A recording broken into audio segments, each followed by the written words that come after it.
Hello, greetings and salutations. I pray all is well with you on today. Today I want to speak to you from the book of Luke.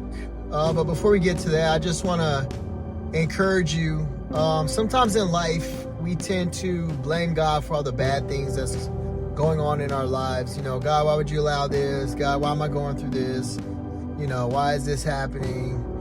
Etc., etc. And so I want to encourage you, that same zeal and energy that you have for blaming God for all the bad things in your life, to give him praise for the good things that goes on in your life. Who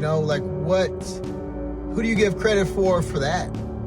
For things that we think are simple, that we tend to take for granted every day, but it's really a blessing, and we take it for granted until it's gone. And so I just want to encourage you to give God praise, for those things in life that you may think is simple, but it's only because of him, by his grace and his mercy, that we're allowed to accomplish things in life. But to Luke chapter 22, verse 42, and it reads, "Father, if you are willing, please take this cup of suffering away from me. Yet I want your will to be done, not mine." So here we start to see the humanity of King Jesus, right? He's in the Mount of Olives. He's about to be crucified, which means he's about to be nailed to the cross. He's about to endure such suffering and pain because he is taking on the sins of the world. And if you remember, King Jesus is righteous, holy, never did anything wrong, right? But has to take on the sins of the world because it's the will of the Father. And so, if we move to verse 44, it reads, "He prayed more fervently, and he was in such agony of spirit that his sweat fell to the ground like great drops of blood." Why was he in such agony of spirit? Because the sins of the world was coming upon him. He was becoming clothed in the sins of the world, right? And he's the only king, the only being, the only one, the one that's truly God and truly man. He is the only one that could take the punishment and wrath and judgment of God. No other being could do it. No angel, no creature from heaven, no other being could take on the judgment and wrath from God.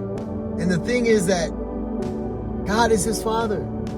God is his Father, right? King Jesus never did anything wrong. But yet here he was, and he chose to accept taking on the sins of the world because it was the will of his Father. He chose to drink from that cup of suffering because it was the will of his Father. Because there had to be grace that gets extended to you and to me, to our children. And that's only because of what King Jesus did for you. That's only because he drank that cup of suffering. Because he chose. King Jesus did not have to choose to do that. But he chose. Why? Because he wanted the will of his Father to be done. He loves his Father that much. He loves him. He loves him. And so I just want to encourage you on today to really look at that, to read Luke chapter 22. Read Luke chapter 22 and really think about King Jesus' decision to sacrifice himself, to give himself up. He gave himself up willingly, even though he knew he didn't do anything wrong. He didn't deserve it, but because he loves us, and because he's a good Father, because he's a loving God, right? He's a loving God,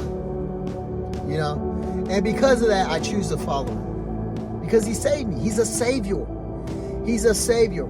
To deny King Jesus on that cross and to deny him dying means you can save yourself. That's what you're saying.